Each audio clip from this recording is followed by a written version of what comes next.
En el mensaje anterior que tuve la oportunidad de compartir, y sí, el pastor Orlando me llamó hace 2 semanas y me dijo, siervo, prepárese para que a esta fecha pueda estar con nosotros compartiendo la palabra del Señor, y para mí es un honor muy grande. Habíamos dejado un tema a medias, los que se acuerdan del mensaje de lo que estábamos hablando, y el tema se llamaba una conversación que en algún momento de la vida con los compañeros de trabajo, de estudio, en la casa, la familia, alguien nos va a preguntar, alguien nos va a nosotros decir, ¿ustedes qué piensan? ¿Qué opinan? ¿Qué dice la Biblia con respecto a esto? Y nosotros deberíamos de preguntarnos qué tipo de relación debe tener el cristiano con la política y con el gobierno.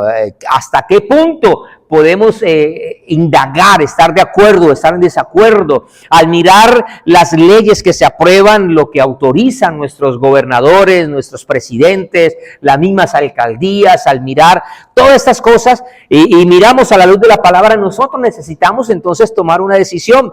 ¿Cuál es la actitud suya como hijo de Dios, como hija de Dios? ¿Cuál es la actitud nuestra ante estos gobernadores, ante estas ponencias? Entonces, hoy a manera de introducción del mensaje quiero leerle un artículo que leí en la agencia misionera Open Doors, Puertas Abiertas, donde registró un acontecimiento especial que pasó en China, donde funcionarios del gobierno chino, y usted conoce muy bien qué sistema de gobierno tiene China, usted lo conoce muy bien. Ahora la pregunta es, ¿ese tipo de gobierno apoya al cristianismo? Totalmente enemigo del cristianismo y persigue a los cristianos. Pero el gobierno chino estaba muy cansado en los años 90 de ver las altísimas tasas de delincuencia, de adicción a las drogas, de enfermedades que están ocurriendo en un condado en particular. Y finalmente, en su desesperación, ellos pidieron que se pudiera ayudar a aquellas personas, y empezaron a decir, ellos dijeron, busquemos los ciudadanos más ejemplares que puedan involucrarse para poder ayudar en estos condados. Y cuando investigaron, hicieron un sondeo, se dieron cuenta que había una comunidad que eran ciudadanos ejemplares y que, entre otras cosas, por su buen comportamiento, su testimonio de vida, por su forma de ser, por los resultados y los frutos que ellos mostraban, se dieron cuenta que, entre otras cosas, eran cristianos. Y un funcionario entonces entrevistado, él dijo, estas son palabras que están registradas allí en la página de Open Doors, dice, tuvimos que admitir que las personas en esas áreas eran una pérdida total debido a su adicción al opio. Él agrega también, su adicción los ponía débiles y enfermos. Luego iban sus sacerdotes que requerían sacrificios de animales de tal extravagancia que la gente se empobrecía, y debido a que quedaban indigentes y más pobres, se robaban unos a otros. Así la ley y el orden se deterioraron. Era un círculo vicioso que ninguna cantidad de propaganda gubernamental podía romper. Y este hombre continúa. Nos dimos cuenta que en algunas aldeas del condado habían personas que amaban la paz. No había problema de drogas, ni de robos, ni de orden social. Estos hogares también parecían tener muchos pollos y cerdos. Así que hicimos una encuesta para averiguar por qué estos pueblos eran tan diferentes. Para nuestro asombro y vergüenza, descubrimos que el factor clave era que estos pueblos tenían una mayoría de cristianos. Y entonces, cuando uno lee este artículo de Open Doors, se da cuenta que los funcionarios registraron un experimento social. Esto ocurrió en 1998 y eligieron la peor aldea. Esa peor aldea, que tenía 240 personas, 107 eran adictos, perdidos al consumo del opio. Entonces, lo que registra esta agencia es que los cristianos aceptaron el reto, y ellos se transportaban en autobús hasta esa aldea. El gobierno cubría todos los gastos necesarios. La policía reunió a ese sector, a esos aldeanos, y los cristianos empezaron a interactuar y a tener testimonio de su fe en Cristo con ellos, a ver cómo era marcado sus vidas. Sin embargo, estos viajes fueron frecuentes, constantes, se hizo ese trabajo, y después de un año, en solo un año, habían en esa población 17 nuevos convertidos, nuevos cristianos, hermanos en la fe como usted y como yo. Yo hubiera dicho amén, o hubiera dicho gloria a Dios. Ganar personas en China, donde por generaciones, siglos, han sido cohibidos y han sido adoctrinados y han recibido una cantidad de religión e influencia totalmente anticristiana, no es fácil. Así que 17 son 17, ¿verdad? Tal vez son muchos de los que usted y yo hemos ganado en un año también. Y bueno, no hablemos de esto. Sin embargo, estos 17 personas que entregaron su vida a Cristo mejoraron su condición financiera. Ellos dejaron de gastar su dinero en drogas. De 8 de los 17 empezaron a ahorrar lo suficiente para comprar máquinas de coser y empezaron con pequeños negocios, con pequeños talleres. A mediados del 2002, 83 de los aldeanos se habían convertido al cristianismo y su aldea había estado cambiando. El funcionario del gobierno lo dijo y citó: hemos comenzado a extender esta estrategia a muchas otras aldeas desde entonces. Ahora, la pregunta es, ¿de qué están acusando el gobierno chino a estos cristianos? ¿Usted qué cree? ¿De qué los pueden acusar? En este momento no hay nada.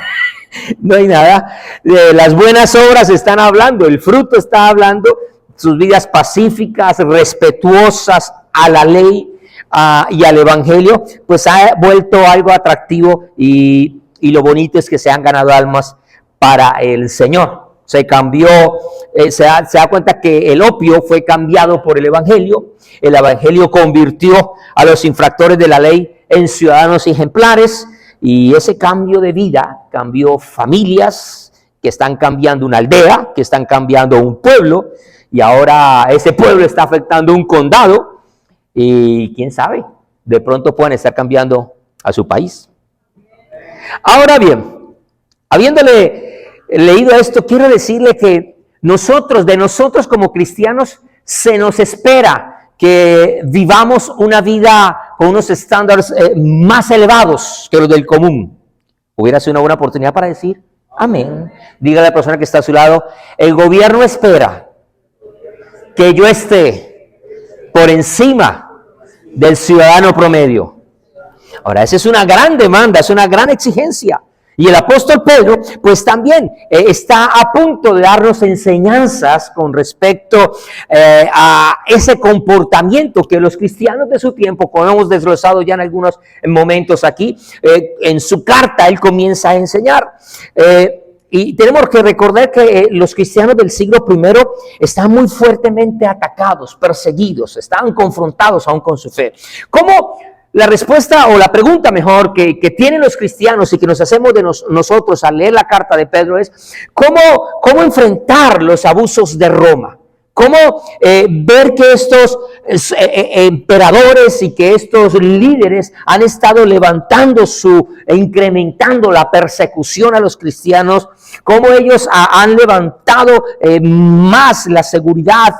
Cómo se está afectando la vida de los cristianos, cómo se está afectando el ambiente de tal manera que cada día es más hostil, más adverso, de más problemas, de más oposición, de más persecución para el pueblo del Señor. Cómo respetar, cómo obedecer a ese imperio tan tirano, tan tajante, tan drástico, mortal, sangriento, que calumnia, que margina, que maltrata a los cristianos con condenaciones injustas. Incluso esa es una pregunta que uno debe hacerse. ¿Cómo responder? Como ciudadanos romanos que eran ellos también, a pesar de que eran judíos, estaban ya bajo el dominio de Roma y tenían que comportarse como tal. Recuerdan que hablamos de que cuando llegamos a otro lugar, con otra nación, estamos cobijados bajo otras leyes, bajo otras instituciones, y tenemos que respetar y tenemos que honrar también esa institucionalidad cuando decimos amén. ¿Cómo vivir sabiamente en medio de ese ambiente para ser no solamente ciudadanos ejemplares, sino que no se transgreda los principios del Señor. ¿Cómo no transgredir la palabra del Señor y ser verdaderamente ciudadanos del cielo? Así que estas preguntas que se hacían ellos, también tenemos que hacerlas nosotros. Y si hay preguntas, hay respuestas. Diga conmigo, si hay preguntas, ya hay respuestas. Ahora, ¿cómo respondían los cristianos ante una cultura que ha educado a su generación, a una nación que ha adoctrinado, enseñado, conducido, ha educado, adoctrinado a una generación que cree que la libertad de religión para ellos significa liberarse de cualquier tipo de creencia religiosa? Que las creencias de cada uno deben ser mantenidas de puertas para adentro, pero que afuera estas no deben de ser promulgadas, que no pueden ser dadas, que no se puede hacer proselitismo político. Y eso pasaba en Roma y creo que también está pasando en muchas de nuestras naciones. ¿Cómo se puede vivir una generación que intenta desesperadamente borrar cualquier mención de Dios, del Creador, donde hoy en día se burla, se transgrede, se ignora lo que es la presencia del Dios Todopoderoso e incluso de su palabra? Así que los cristianos del siglo I y los cristianos del siglo XXI necesitábamos saberlo. Vamos a empezar entonces donde habíamos terminado nuestro mensaje anterior, primera carta de Pedro, donde estábamos en el capítulo 2. Y habíamos terminado en esas palabras donde Pedro llega y dice: por causa del Señor seamos buenos ciudadanos, respetamos las leyes y las autoridades, porque esta es la voluntad de Dios, y al hacer lo correcto podemos silenciar la ignorancia de los insensatos. Para recordarle, en el mensaje anterior vimos 2 puntos. Lo primero que vimos, hablamos del papel del gobierno y hablamos de las razones por las cuales debemos de someternos al gobierno.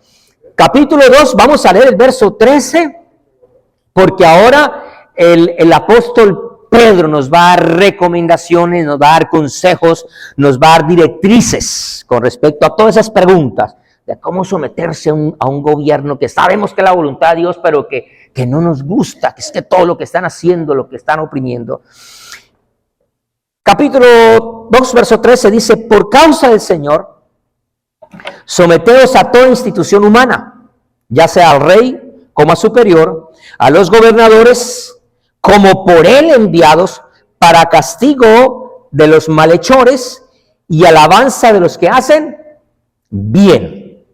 Aquí estamos viendo la descripción divina del rol del gobierno, de castigar lo que es malo y de alabar, reconocer o elogiar lo que es justo.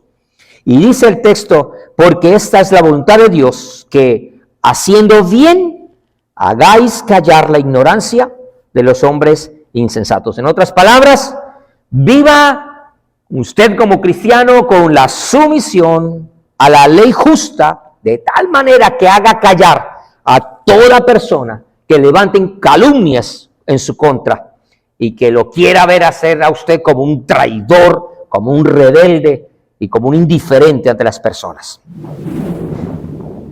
Vamos entonces a mirar las instrucciones que Pedro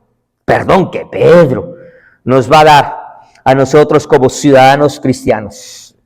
Y vamos a extraer 7 enseñanzas. Seré muy puntual con respecto a esto para ser prudente con el tiempo.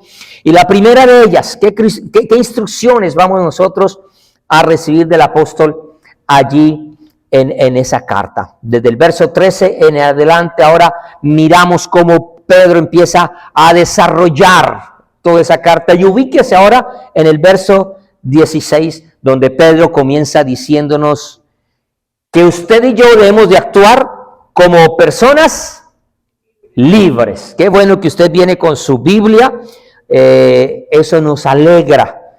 Verso 16, actuemos como personas libres. Entonces, lo primero que quiero decirles es que no importa lo que nosotros sentimos.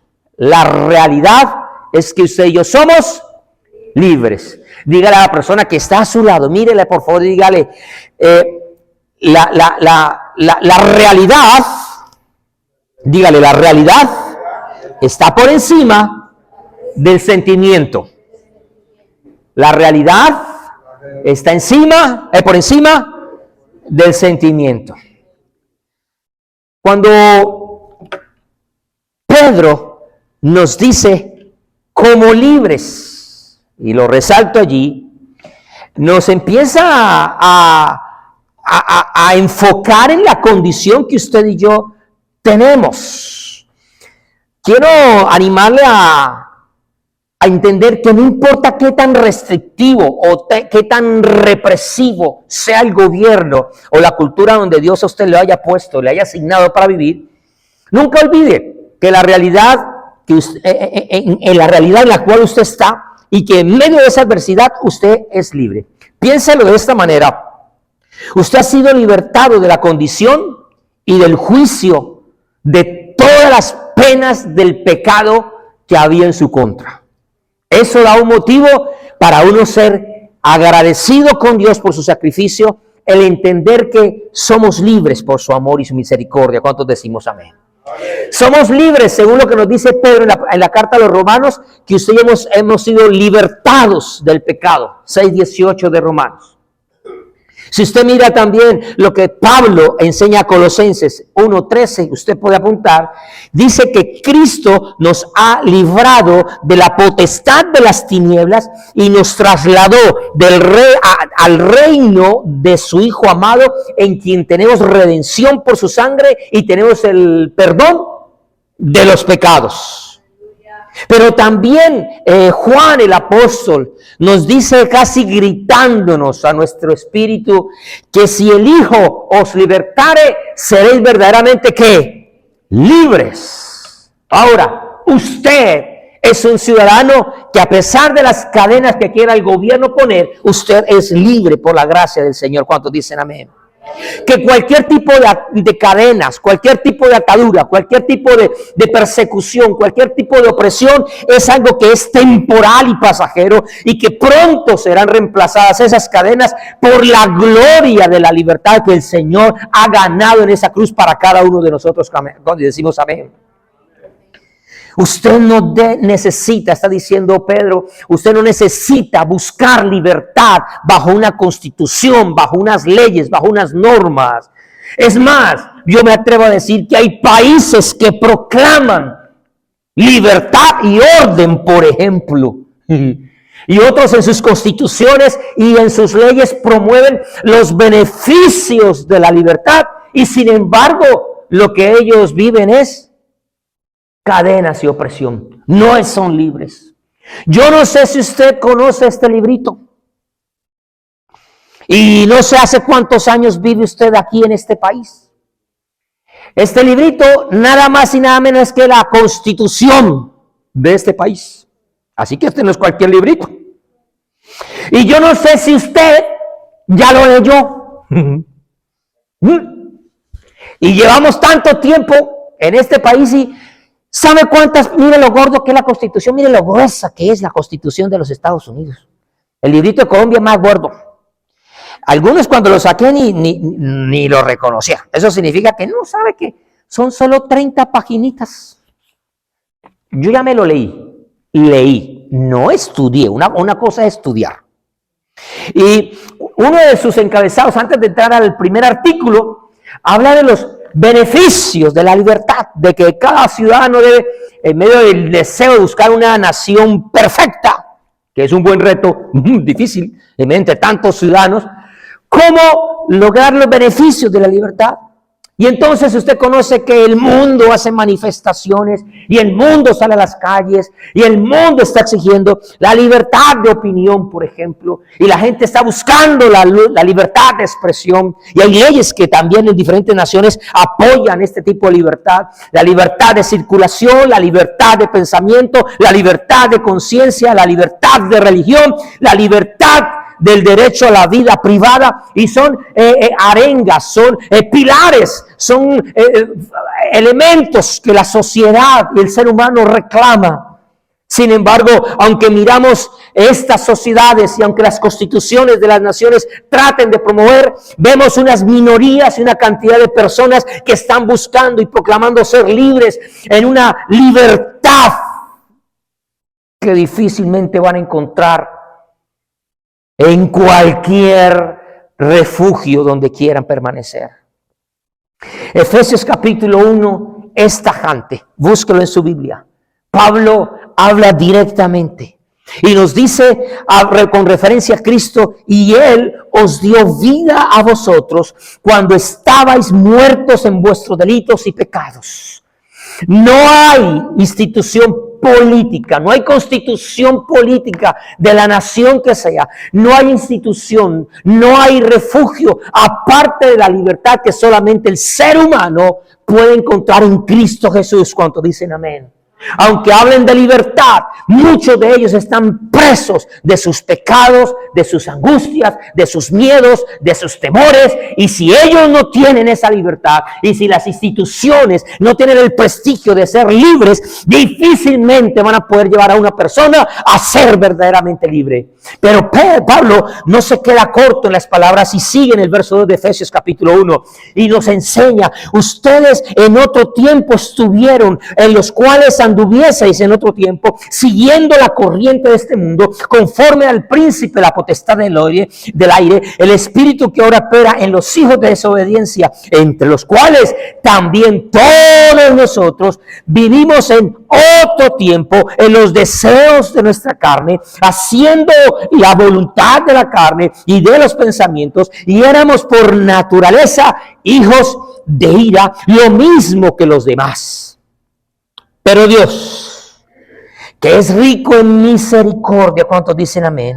Por su gran amor con que nos amó, aun estando nosotros muertos en pecados, nos dio vida juntamente con Cristo. Por gracia sois salvos, menciona el apóstol. Y juntamente con Él nos resucitó y asimismo nos hizo sentar en lugares celestiales con Cristo Jesús, para mostrar en los siglos venideros las abundantes riquezas de su gracia. Y esto no es dinero para aquellos que solamente predican de dinero y de plata. No, está hablando de las riquezas de la gracia en su bondad para con nosotros en Cristo Jesús, porque por gracia sois salvos por medio de la fe, y esto no de vosotros, pues es don de Dios, no por obras para que nadie se gloríe, porque somos hechura suya, creados en Cristo Jesús para buenas obras, las cuales Dios preparó de antemano para que anduviésemos en ellas. Muchos allá afuera piensan que están libres.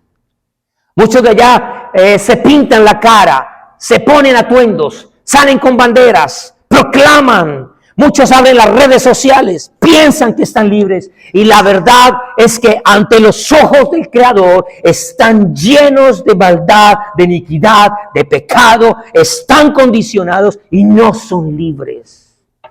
Pero usted y yo somos libres. Porque seamos mejores que ellos no. Es por la misericordia de Dios. El Señor Jesús también lo enfatizó. En Juan capítulo 8, el versículo 31, dijo Jesús entonces a los judíos que habían creído en Él: si vosotros permaneciereis en mi palabra, seréis verdaderamente mis discípulos y conoceréis la verdad, y la verdad os hará libres. ¿Qué es lo que hace libre a una persona? Dígalo fuerte, ¿qué? Dígalo más fuerte, ¿qué? La verdad no, el conocer la verdad, que es diferente. Porque hay muchas personas que por no conocer las leyes, en Colombia decimos, les dan en la cabeza, se abusan de ellos. Hay gente que no conoce sus derechos.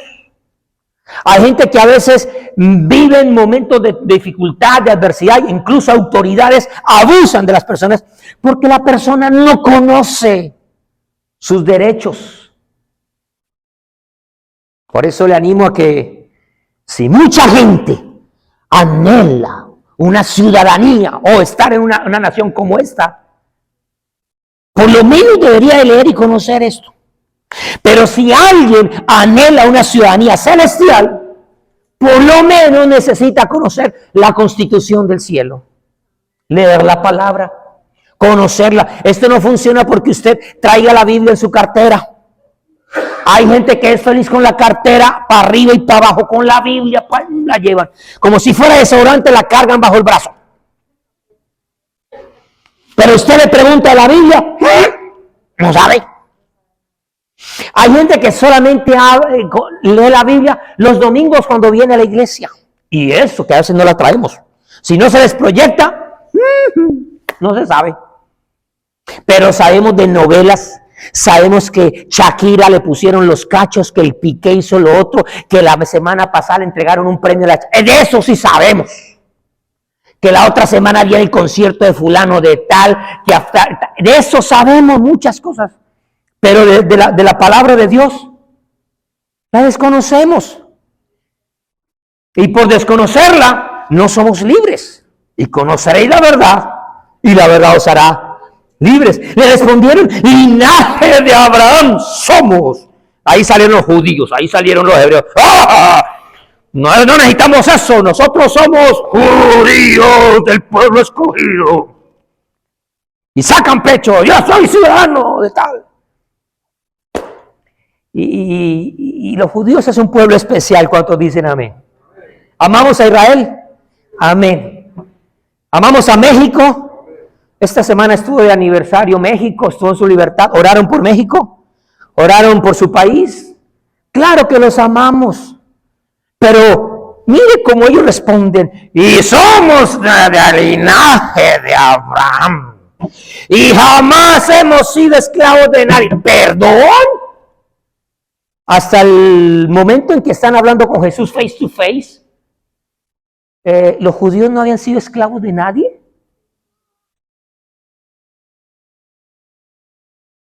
Es más, hasta en ese momento estaban siendo esclavos de Roma. ¿Cómo dices tú seréis libre? Jesús respondió, de cierto os digo, que todo aquel que hace pecado, esclavo es del pecado. Y el esclavo no queda en la casa para siempre. El Hijo sí queda para siempre. Así que, si el Hijo os libertare, seréis verdaderamente libres.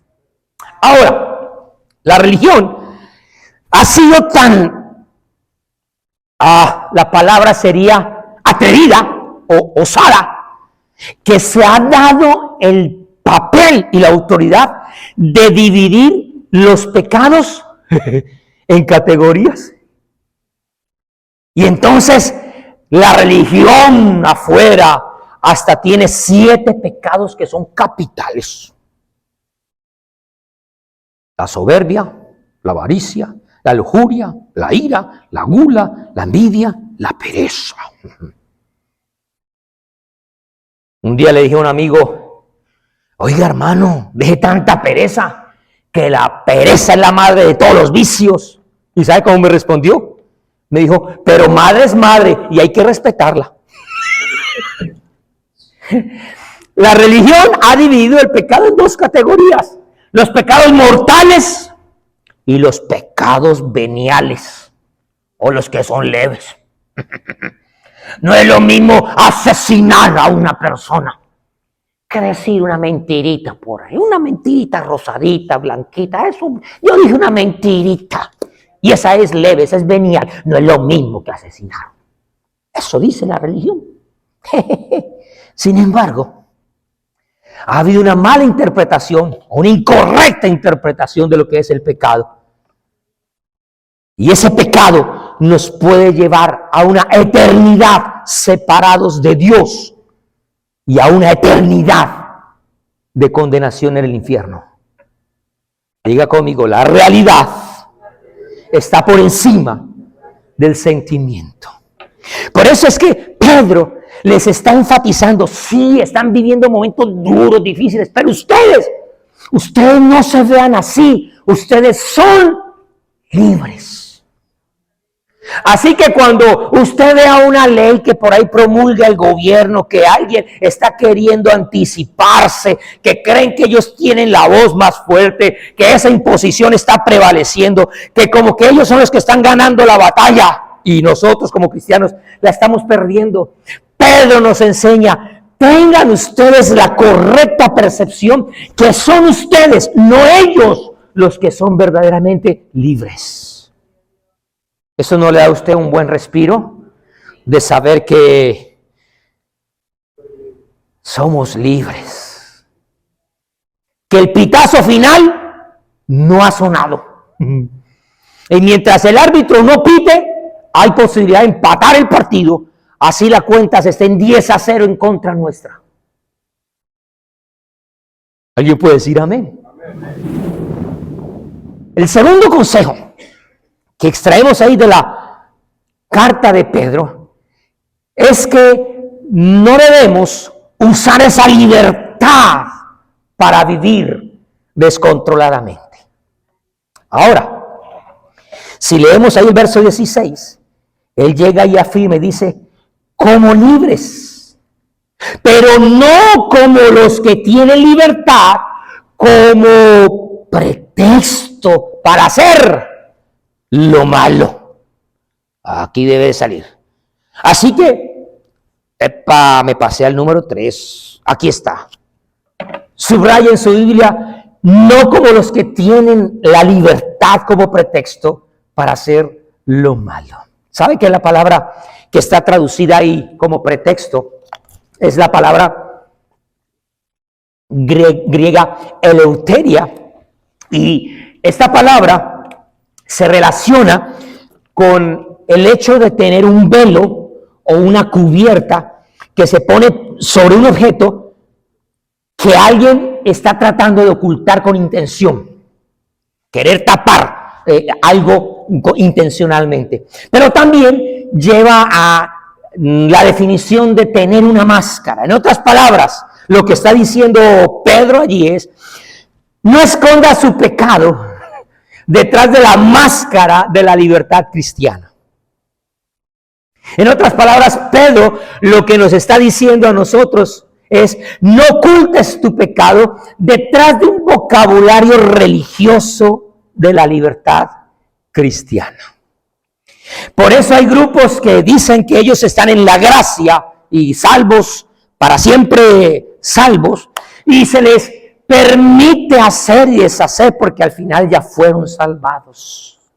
Que porque fuimos predestinados para la salvación, entonces no importa cómo yo actúe, si ya al final tengo mi tiquete comprado de la salvación. No. Pedro nos está diciendo: sí, ustedes son libres. No lo olviden, los esclavos por delitos y pecados son ellos. Usted y yo estamos igual que ellos, pero fuimos ahora libertados por la sangre y el sacrificio de Cristo. Pero eso no te da pie para que uses esa libertad para hacer lo que tú quieras. No creo que haya otra doctrina que se haya pervertido tanto, que haya tomado tanta fuerza y malinterpretada como el de la libertad cristiana. Es por eso que entonces Pedro agrega inmediatamente esa salvedad y esa advertencia: son libres, pero no estén allí usando pretextos para seguir en las conductas pecaminosas. Pablo también lo dijo. Pablo en la carta a los Gálatas, en el capítulo 5, dice: que no usaran la libertad como ocasión para la carne.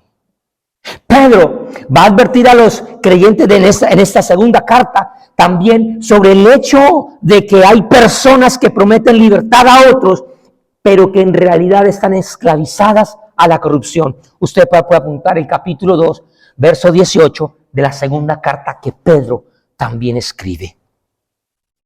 Así que ser libre en Cristo no significa que tenemos derecho a una libertad libertina de pecado donde vale de todo. ¿Cuántos podemos decir amén?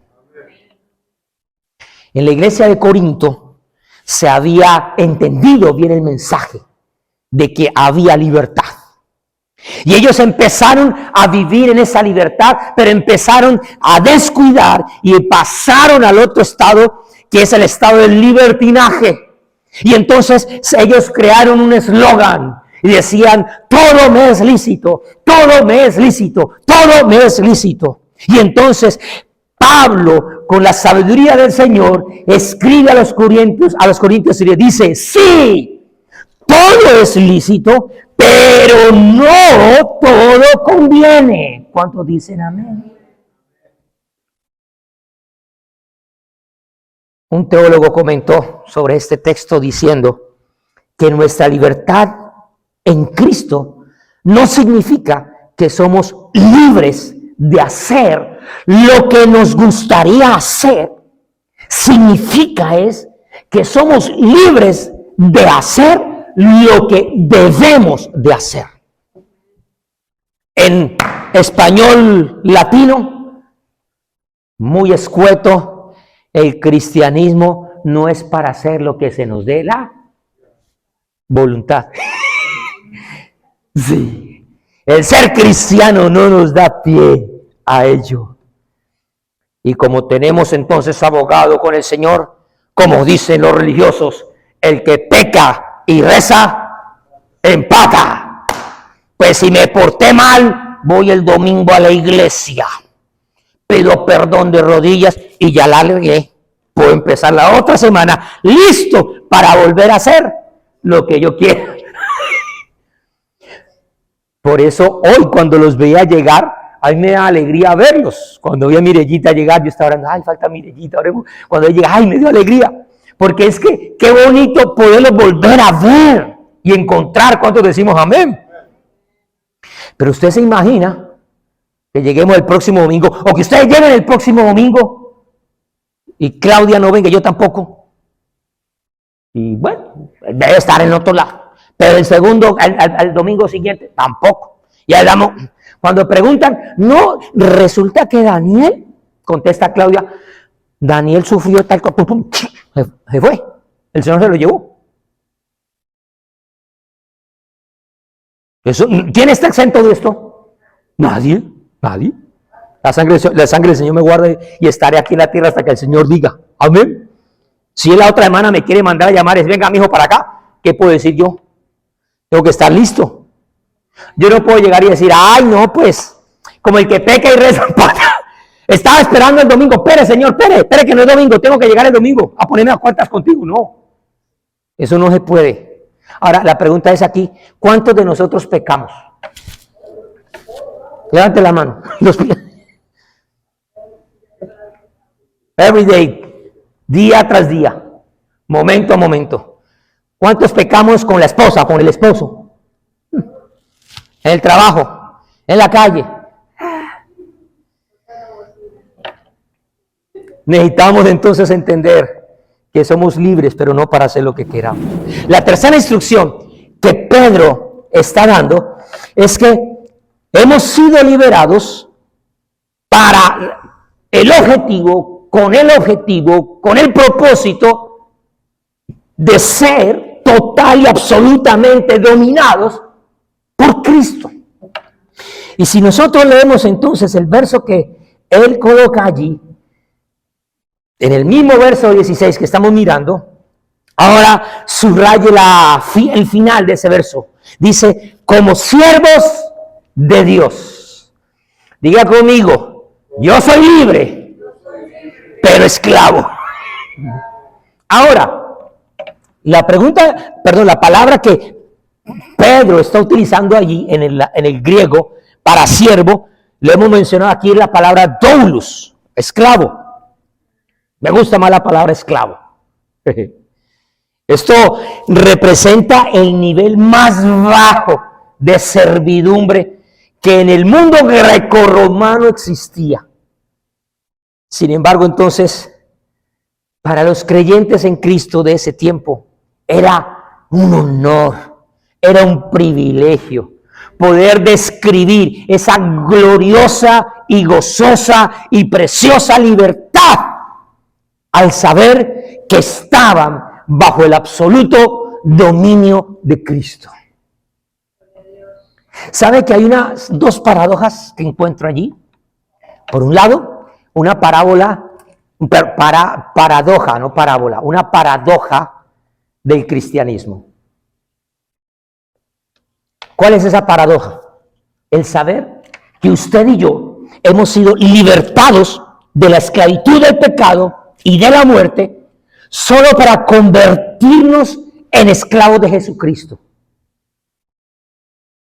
Pero vaya amo y Señor que tenemos. ¿Cuántos decimos amén? Y la paradoja de los demás, de la vida de todos, es que ellos también están bajo el dominio de algo o de alguien. Todos ellos también son esclavos de lo que de lo que sea que les exija su máxima lealtad. Ahora, la pregunta no es si usted es esclavo o no. La pregunta es, ¿usted es esclavo de quién? Solo hay dos señores. Por eso le decía que aunque algunos traten de proclamar con leyes libertad, si no tienen a Cristo como Señor y Salvador, entonces solo tienen otro Señor. Y ese es el que está impulsando para que todos ellos hagan sus normas, conductas, decretos, todas las cosas, porque ellos sirven a su Señor.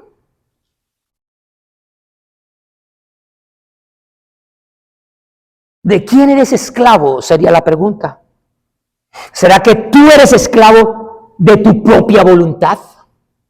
Hay gente que ora, no con el ánimo de aceptar la voluntad de Dios, sino que se haga mi voluntad, Dios, y responde como yo quiero. Y oro y ayuno. Hay gente que es atrevida con Dios. Voy a meterme 3 días de ayuno para que el Señor me responda y el Señor me haga esto y me transforme aquí y me cambie acá y me abra aquí. Como si Dios dijera, bueno, me vas a cambiar lo que tú quieres, tu voluntad, tu deseo, tu motivo de oración, por días de ayuno y por conductas. Hay gente que es esclavo de lo que ellos quieren, de lo que ellos desean. Son esclavos de su propia vida, son esclavos de su propia carrera, de sus propios planes, son esclavos de sus propios deseos. Son esclavos de su propio cuerpo. Son esclavos de su intelecto. Hay gente que quiere cambiar las cosas de Dios con entendimiento. Hay gente que todo lo pregunta y pregunta y pregunta y pregunta hasta que su intelecto no entiende y comprenda conforme a su intelecto. Hay gente que no actúa y eso impide que la fe obre y opere algo especial. Hay cosas donde el intelecto no va a tener respuestas a no ser que sea la presencia, la dirección y la acción del Espíritu de Dios obrando para rompernos el intelecto de saber que no era como pensábamos, sino que era como Él decía.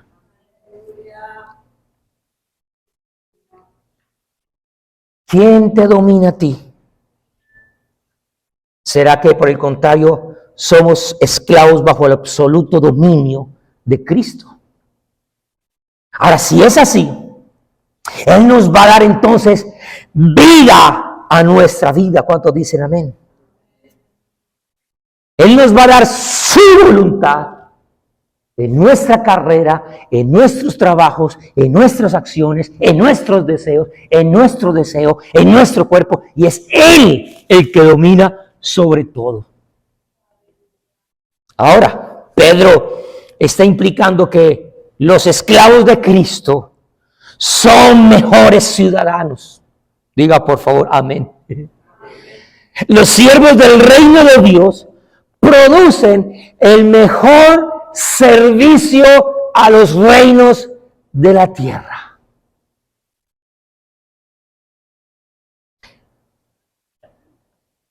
además de estas órdenes, de estas 3 consejos, Pedro nos va a dar 3 más. Y propuse ser pronto. Número 4. El cuarto consejo o instrucción que Pedro nos enseña está en el versículo 17. Y nos enseña Pedro que no importa lo que estemos pasando, usted y yo como hijos de Dios, siempre debemos mostrar respeto por todas las personas. ¿Dónde lo aprendemos? De allí del verso 17, donde Pedro dice, honrad a todos. ¿Qué dice Pedro? Atención.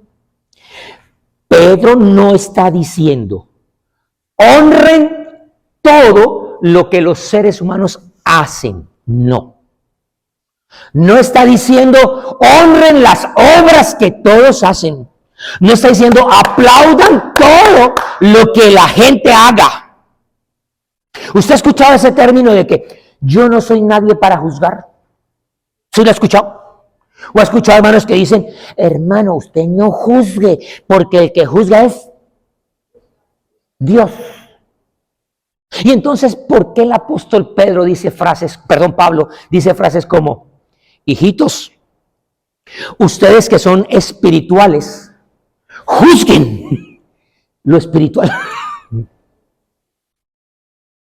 Nosotros hemos sido llamados, según Pedro, a honrar las personas, a respetar las personas. ¿Por qué?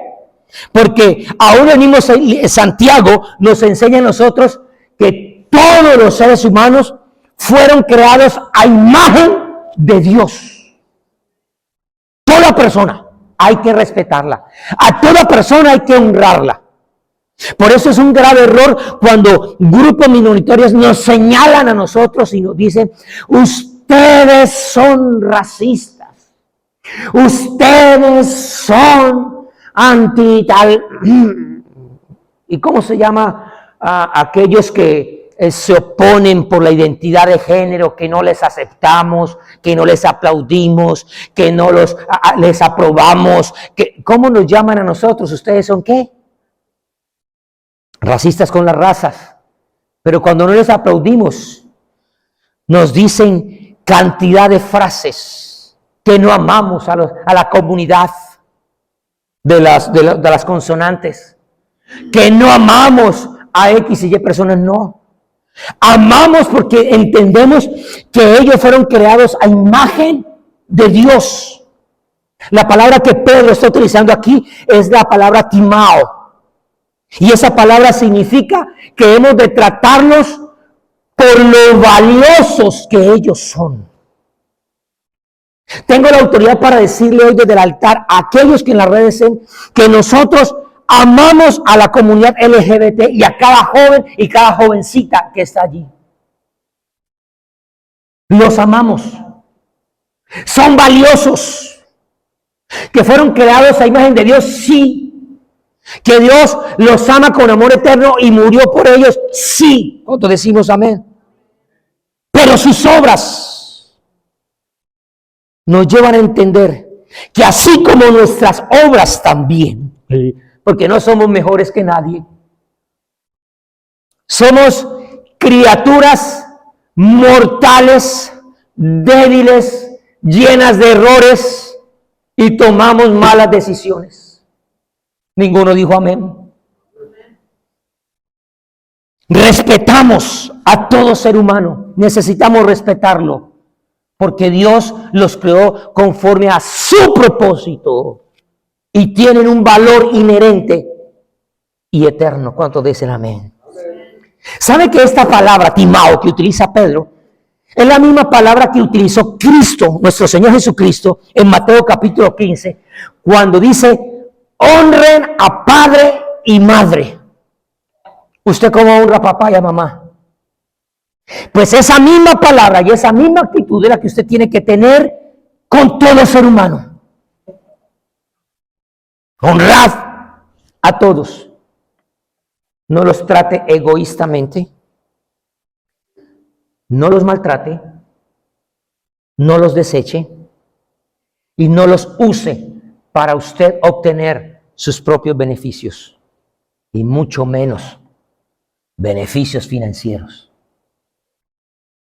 Y creo que aquí podríamos hablarle a aquellos hombres y mujeres que se paran en los altares, que lo único que ven en las ovejas es la forma de cómo aprovecharse de ellos. No, el mensaje es a honrar y a respetar a todo ser humano. ¿Cuántos dicen amén? Ahora, esto no era fácil para los lectores de esta carta en el Imperio Romano. No era fácil. No era fácil honrar, respetar y amar a un soldado, por ejemplo, que siempre que llegaba a su casa era golpear a sus familiares, quitarle sus pertenencias, abusar del pago de impuestos, usar la fuerza bruta. No era fácil para ellos. No era fácil. Cuando Pedro está escribiendo esta carta, había alrededor de 60 millones de esclavos bajo el Imperio Romano.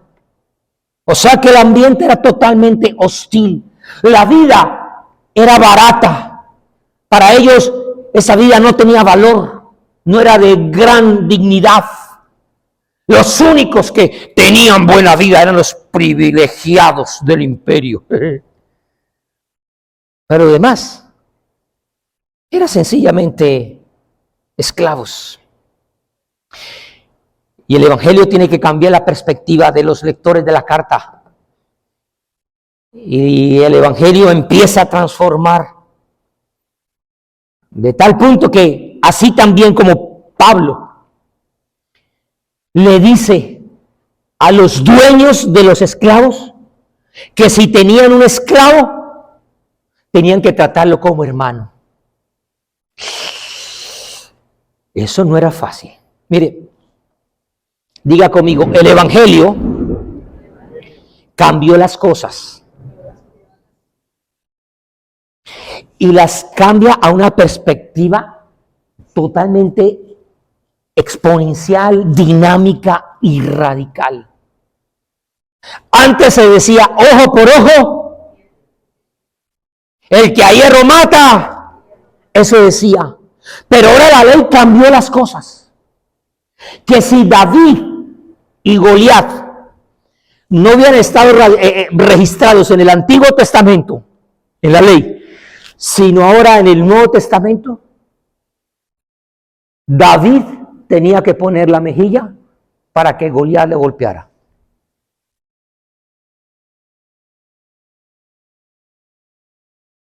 El Evangelio cambió las cosas. Jesús dijo, el soldado te está oprimiendo, pues si el soldado te está pidiendo la capa, dele también la túnica, dele todo. El Evangelio cambió las cosas. Pero para esos cristianos no era fácil. No es fácil cuando nosotros en nuestras escuelas nos están adoctrinando nuestros hijos, por ejemplo. Y nosotros tener que levantar la voz y decir, es que eso no es lo que dice Dios. Y que se pare un pastor o un líder a decir, esto es lo que dice Dios, y en lugar de decir, oiga, verdad, eso es lo que dice Dios, ahora la ley y las autoridades toman presos a los pastores, a los hombres que estamos predicando la palabra de Dios. Ya está ocurriendo en un país donde se proclama la libertad. El mensaje aquí se puso fuerte. Mire, no importa cuál es la condición social, ni el color de la piel, no importa la etnia, ni la posición económica, y esto va a sonar fuerte a muchos oídos, pero incluso no importando la inclinación o desviación sexual, debemos de honrar a cada ser humano. Sí, qué fuerte escuchar lo que ninguno dijo amén. Es fuerte. Es fuerte.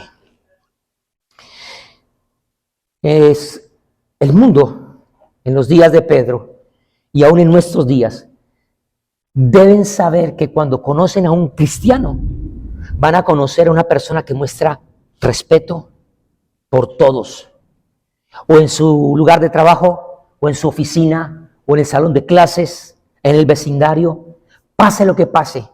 Esa debe ser la buena reputación del cristiano. Leí una anécdota preparando este mensaje en la forma en que un creyente abordó el tema con un ateo.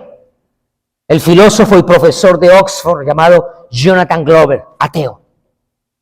Y estaban debatiendo acerca de esto y este joven creyente le dice a él: profesor Glover, si usted se quedara varado a medianoche en una calle desolada del centro de la ciudad, y si al salir su automóvil averiado, al salir usted de su automóvil averiado, con miedo y temblor, de repente escuchara pasos fuertes y risas detrás de usted, y viera a 10 jóvenes altos y fuertes que acaban de salir de un edificio cercano y se dirigen directamente a usted,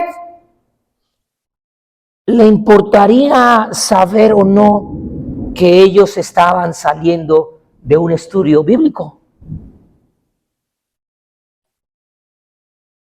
Tendría que preocuparle al doctor y al profesor Glover, porque no es lo mismo un grupo de jóvenes a altas horas de la noche con risas grandes y fuertes en las calles saliendo de un grupo bíblico, que jóvenes que no conocen del Señor.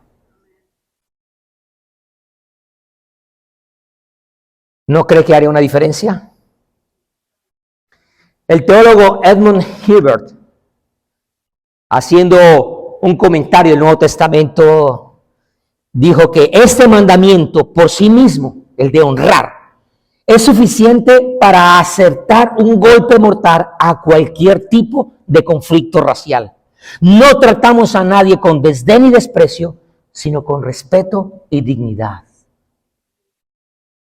Ahora, necesitamos aprender a valorar los corazones. Por eso es que Pedro está diciendo: quiero que todos los ciudadanos cristianos en todas partes demuestren este nuevo corazón, mostrando respeto por cada ser humano. Número 5. La quinta instrucción nos habla de nunca dejar de amar profundamente a la iglesia del Señor. En ese mismo verso 17, él dice, después de honrar a todos, dice: amad a los hermanos.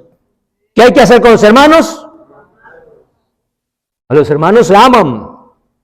Claro, está hablando a los hermanos en la fe y direccionalmente. ¿Pero por qué podemos decir esto? Porque el término que Pedro está utilizando ahí es el término griego adelphotes, que está hablando de la fraternidad, hablando de toda la iglesia, hablando de la iglesia del Señor. Puede traducirse también como la hermandad. Y Pedro está viendo a todos los hermanos o a todos los creyentes como una unidad. Pedro no está diciendo solamente que hay que mostrar respeto por los demás, sino que hay que tener amor entre nosotros como hermanos. Que además de respetarnos, nos amamos. Sabemos que es fácil amar al que ama, al que a uno lo ama. Pero el amor de Dios va más allá y trasciende. Con ese mandato, no podemos olvidar que los que estamos aquí, no solamente hemos de amarnos porque Pedro nos demanda, sino porque Él nos amó primero. Y si Él me ama y ama a mi hermano con sus errores, con debilidades, con falencias, yo también debo honrar el amor de Dios en él y en ella. Pedro nos anima a ir mucho más allá. El verbo que entonces Pedro no solamente utiliza allí de amar es la palabra ágape, el amor ágape, que es la forma más fuerte de amor comprometido. Es el amor que rechaza la posibilidad de desunión. Es el amor que se niega a sí mismo. Es el amor que busca servir en todo y servir antes de ser servido. Es el amor de Cristo demostrado al morir por cada uno de nosotros. Ahora, ¿cómo es posible tener ese amor? Sería una buena pregunta. Cuando yo tengo cierto tipo de reverencia por Dios, entonces me es fácil aplicar ese amor de Dios a los demás. Con esto nos preparamos para el punto número 6. Verso 17. Honrad a todos, amad a los hermanos, y dice, temed a Dios. La recomendación de Pedro entonces es vivir con un temor reverente hacia Dios cada día de tu vida. Temed a Dios. Temer a Dios es reverenciar a Dios, es priorizar a Dios. Ahora, si no estamos seguros de quién es nuestra máxima prioridad, nuestra mayor deleite, nuestra mayor intensidad de búsqueda, si Él no es el primero en nuestra vida, entonces nuestra vida va a estar completamente confusa y perdida. La Biblia dice que el hombre que es inconstante en todos sus caminos, que es de doble ánimo, no va a prevalecer. El temor a Dios no es el domingo cuando venimos a la iglesia. El temor a Dios debe ser todos y cada uno de los momentos de nuestra vida. Ahora, yo no sé si usted lucha con ello. Yo lucho entre semana con ello también. Porque a veces no es la prioridad Dios, sino el trabajo, o es el negocio, o hay que pagar, o hay que hacer, y discutimos, y batallamos, y tenemos conflictos, y por eso no prevalecemos. Sin temor reverente a Dios, mi hermano, mi hermana, nuestra vida va a estar cubierta de niebla. Sin el temor reverente a Dios, nosotros no podremos avanzar.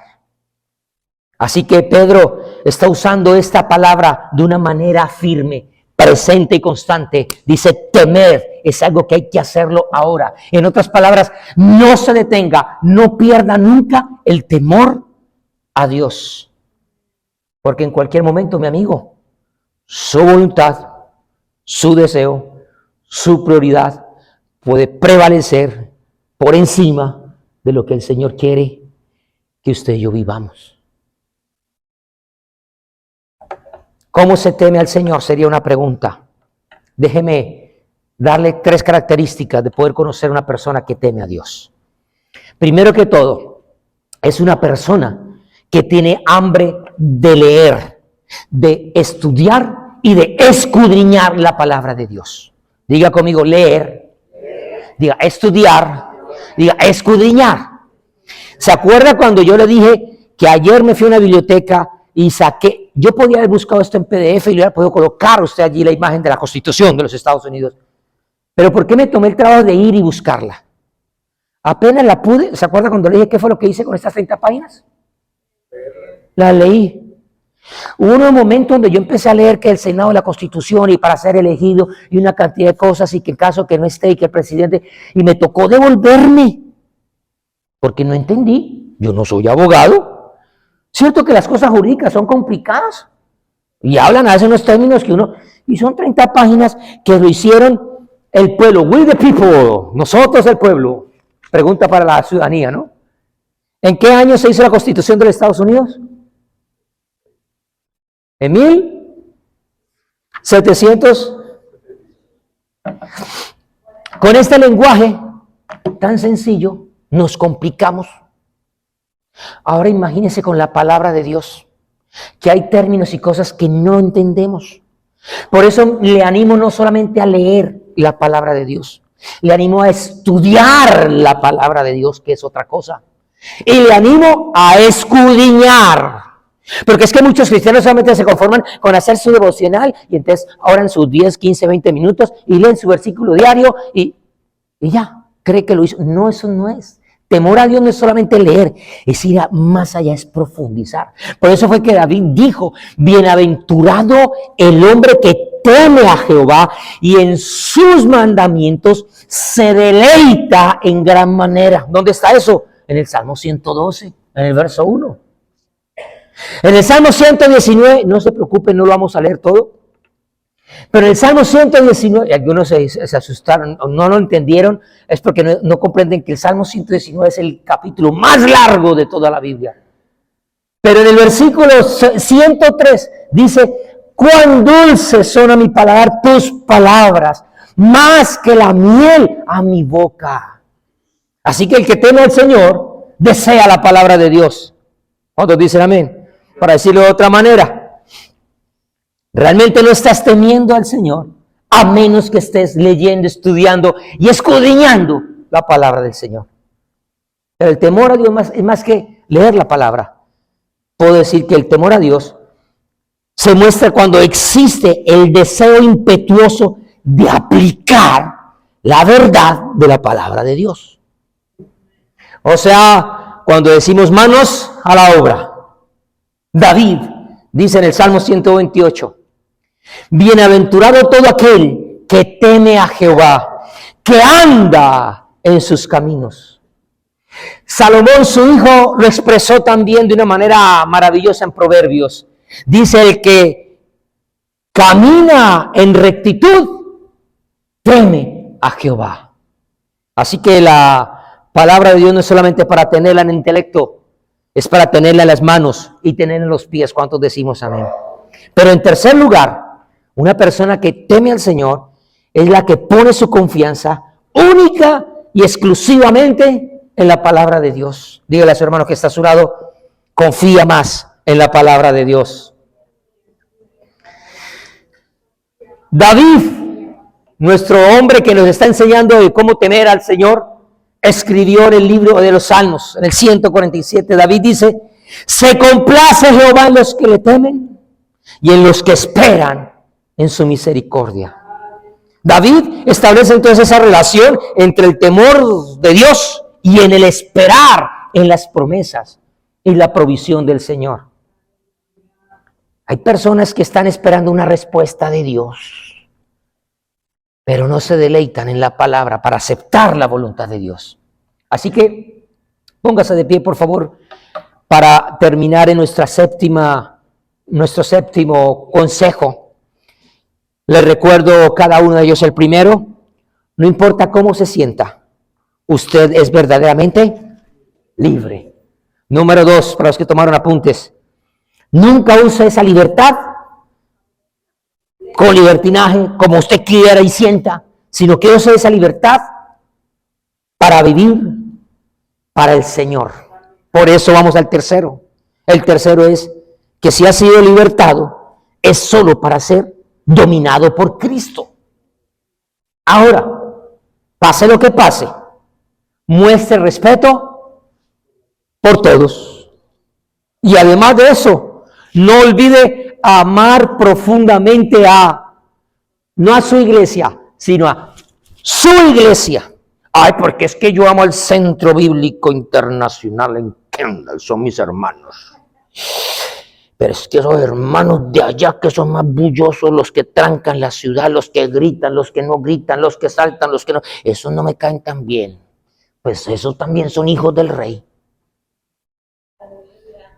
Y a ellos también tenemos que aprender a amarlos. Ninguno dijo amén. Y ahora entre las redes sociales mantenémonos criticando. Ese pastor hizo, el otro dijo, esto es una vergüenza, esto es una herejía. Y lo estamos atacando entre... ¿No ha visto esas cosas tan feas? Eso es lo que dice Pedro. Y entonces los ciudadanos de allá del mundo dicen, ¡ah! ¿Esos son los cristianos? Y luego atacan, están felices. Nosotros le estamos dando contenido, porque esto se llama contenido. Le estamos dando contenido para que ellos alimenten sus lenguas. Sexto, viva todo tiempo con temor reverente a Dios. Y entonces ahora en el séptimo punto que nos da Pedro allí en el versículo 17, después de todo esto, después de temor a Dios dice, honrad ¿a quién? Se lo subrayé, honrad al rey. Y ahora parece un poco de ironía, parece un poco de humor en la mente de Pedro al decir, él ya había dicho que había que respetar a todo el mundo, ¿cierto? Ya le había dicho que había que honrar a todo el mundo.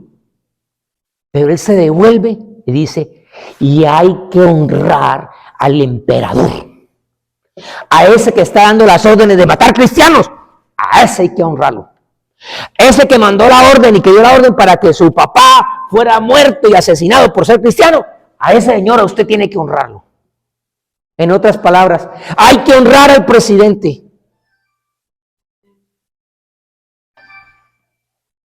Sea como sea.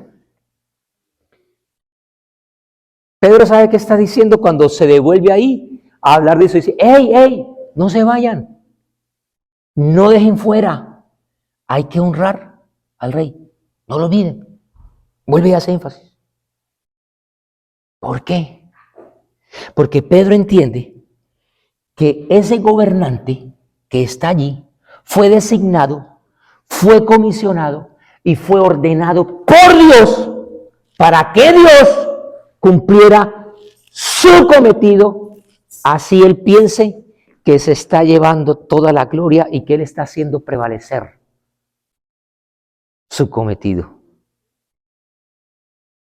Ellos piensan que tienen, como decimos coloquialmente nosotros, la sartén por el... Ellos piensan que están dominando, ellos piensan que están haciendo y construyendo y destruyendo. Ellos piensan que son los amos y señores del universo. Esos grandes emperadores, esos grandes dictadores de 5, 10, 15 o 20 años en el poder, ellos piensan que son los grandes. La Biblia dice que el corazón del rey, llámese como se llame, del partido que sea, del sistema político que sea, el corazón del rey está en la mano de Dios. ¿Usted cree que Dios estaba diciendo, ¡oh! Me están matando a mis hijos, ese emperador romano tan malo, y ahora yo qué hago? ¿Usted cree que Dios se le estaba escapando, saliendo de las manos eso? ¿Usted cree que allá en el cielo Dios está llamando a los ángeles? Ángeles, hagamos un consenso, a ver, acuartelamiento, primer grado, aquí, reunión de gran prioridad. Allá en la tierra están haciendo esto. Allá el presidente tal puso esta orden, el gobernador de tal estado allá hizo esto. ¿Usted cree que Dios se le está perdiendo eso en las manos? Dios sabía que Nerón, ese personaje que le mostré, estaba gobernando, pero Dios es soberano sobre todo, incluso en la elección de ese gobernador. Así que respete ese oficio también, como podamos hacerlo. ¿Cuántos decimos amén? Termino mi enseñanza con algo que pasó con el apóstol Pablo. En cierta ocasión, Pablo tiene un encuentro con varios judíos. Él estaba frente al sumo sacerdote, pero no sabía que él era el sumo sacerdote, Ananías. Y ese Ananías era un sinvergüenza. Ese Ananías era un abusador de poder, de autoridad. Ese hombre era un malvado, era hipócrita. Ese hombre era el que se vestía de sacerdote y se escudaba en la máscara de la religión, de que era religioso, que tenía de la religiosidad, pero era un hombre sin piedad y sin misericordia. Y ese hombre quería matar a Pablo. Eso está registrado en Hechos capítulo 23. Y varios judíos querían matar a Pablo. Y me llama la atención que después de que ellos tienen ese conflicto, Pablo dice, después de que lo han golpeado y que lo presentan ante el Sanedrín y lo presentan ante la Corte Suprema Judía, él dice, oiga, estoy discutiendo con alguien, pero yo no sabía que usted era el sumo sacerdote.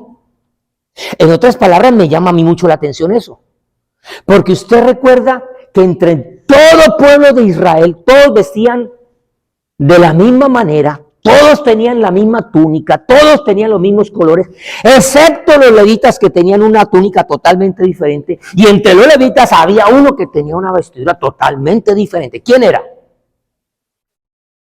El sumo sacerdote. Ahora, ¿cómo es posible que Pablo, que conocía la ley, conocía la tradición, conocía todo, no sabía que ese hombre era el sumo sacerdote?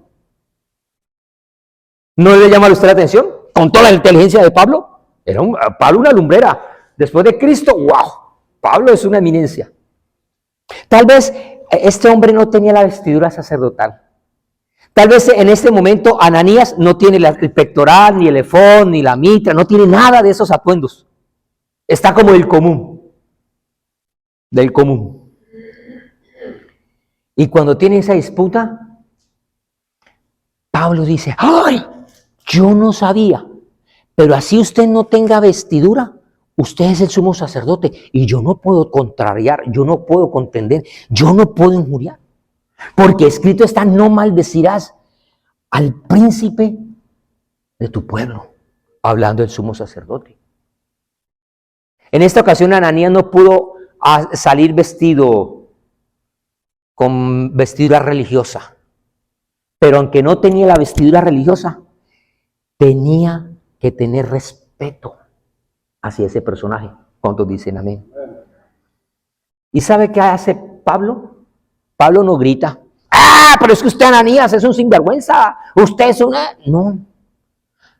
Pablo agacha la cabeza. No amenazó, no tiró las cosas, no se volvió loco. Él se disculpó y él actuó con respeto por la autoridad que tenía ese personaje. Este personaje se lo presenté hace 8 días.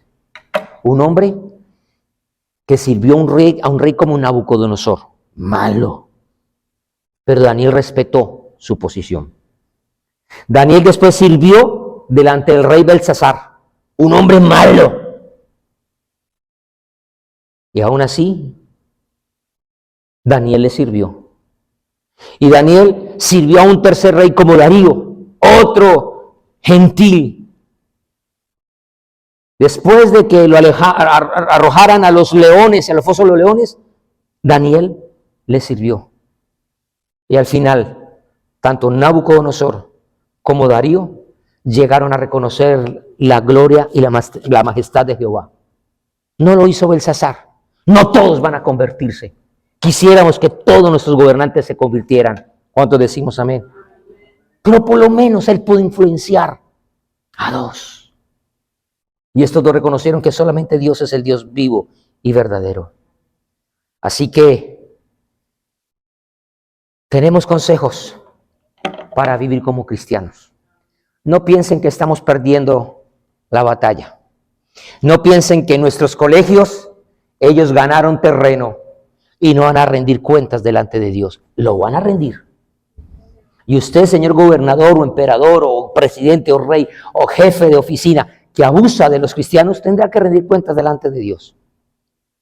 Nosotros les honraremos, les respetaremos y oraremos por ellos en nuestra posición, en nuestro llamado. Levante sus manos y oramos en esta hora. Oremos por ellos. Oremos por nosotros. Padre, en esta hora te damos gracias por tu misericordia, tu bondad y tu grandeza. Hoy queremos, Espíritu de Dios, darte gracias porque nos permites en esta hora reunirnos en pos de ti, Señor. Necesitamos aprender más y más de tu palabra. Danos primeramente amor por tu palabra, para amarla, para leerla, para estudiarla, para aprenderla. Hacer a un lado tantos distractores, las redes sociales, la televisión, el cansancio, las películas, el salir, en los paseos y poder poner por prioridad, Señor, en nuestra vida el amor por tu presencia, por tu palabra, por la comunión contigo, el estar sumergidos en tu presencia. Ayúdanos a ponerla por obra porque muchas veces la aprendemos pero no la hacemos. Muchas veces la conocemos pero no la aplicamos. Muchas veces la comprendemos, Señor, pero no la ejecutamos, no la hacemos viva, Señor. Hoy queremos ser no solamente oidores, sino también hacedores, Señor. Ayúdanos, Señor, a entender la posición de libertad que tenemos, no para hacer lo que nos convenga, no para hacer lo que queramos, no para hacer nuestras prioridades, Señor, con libertad, sino para que en esa libertad entender que hemos sido asidos por nuestro Señor, por nuestro Salvador, que eres tú nuestro Rey, que tú eres nuestro Salvador, que tú eres nuestro libertador, que eres nuestro amo completo y absoluto sobre nuestras vidas. Hoy queremos, Señor Jesús, que nos ayudes a amar, a respetar y honrar a cada ser humano, aún en las condiciones que tenga. Y yo quisiera pedir que por un momento la iglesia que está aquí, oremos por aquellos jóvenes, adolescentes, aquellas personas, aún niños que están siendo confundidos por adoctrinamientos, por conductas, por intenciones, por malversaciones, por aquellos que están abusando del poder, de su autoridad, o en la policía, o en las diferentes áreas institucionales. Ore por un momento por ellos, porque les amamos, porque les respetamos, porque sabemos que fueron creados por el Señor y que aún el sacrificio de Cristo estaba dispuesto para ellos también, para ellos ser salvos, para que ellos se conviertan de sus malos caminos, para que sean gente de bien, gente de verdadero amor, gente de respeto, gente de honra, gente de dignidad, que ellos entiendan que fueron creados por un Dios maravilloso y precioso que les ama y que quiere lo mejor para sus vidas también. Hoy queremos, Espíritu de Dios, Señor, amar a las congregaciones, a las diferentes denominaciones, respetarlas, honrarlas a pesar de las diferencias que tengamos por comportamientos, por acciones, y permítenos a todos a caminar en la unidad de la fe, en la unidad de la palabra, en la unidad del amor. Con todo el corazón venimos delante de ti para decirte, Señor, necesitamos aprender a ser buenos ciudadanos. Oramos por nuestros presidentes, oramos por aquellos que están en autoridad, oramos por aquellos que están en eminencia. Ayúdales a entender que ellos también son frágiles, que ellos son seres humanos mortales, que ellos también rendirán cuenta delante de ti, que ellos un día doblarán rodilla delante del Creador, que ellos no han sido llamados para abusar de su autoridad y posición, sino que han sido llamados para servir al pueblo, que ellos necesitan también menguar para que sean, Señor, ellos servidores públicos de la ciudadanía, que ellos pastorean, que ellos lideran, que ellos enseñan. Señor, dale claridad a sus mentes, Señor, que el enemigo no tenga autoridad, ni parte, ni derecho, ni memoria en las mentes, en las intenciones de ellos, en los decretos, en las leyes, en los mandamientos que ellos hacen, Cordero de Dios, que por encima de toda constitución, de toda ley, de toda prórroga, de todas las enmiendas que se hagan a las leyes de los hombres, Señor, primero está tu palabra, primero está tu voz, primero está tu designio, Señor. Al salir de este lugar, Señor, clamamos para que tu presencia nos acompañe. Bendecimos nuestro regreso a casa, lo que debemos hacer, el resto de las actividades de la semana. En cada nuestros hermanos y hermanas, bendíceles para que todo lo que hagan ellos, Señor, sea prosperado, sea bendecido, Señor, para que los miedos, los temores, las dificultades con las cuales estamos luchando, Señor, sé tú supliendo, sé tú hablando, Señor, para que seas tú sanando las heridas que nos hacemos los unos a los otros, que seas tú, Cordero de Dios, ayudándonos a tomar la conducta de los hijos de Dios que tú quieres, esperas y deseas en cada uno de nosotros. Te honramos y te bendecimos, te exaltamos con todo nuestro corazón y prometemos darte a ti la gloria, el honor y la alabanza por los siglos de los siglos. En Cristo Jesús te damos gracias. Amén y amén.